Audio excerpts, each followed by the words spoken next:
لقد صدق الله رسوله الرؤيا بالحق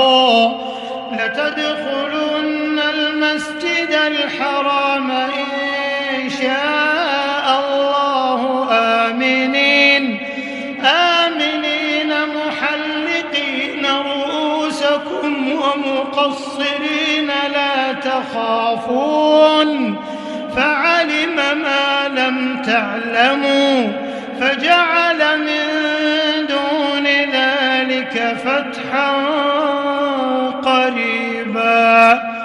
هو الذي أرسل رسوله بالهدى ودين الحق ليظهره على الدين كله وكفى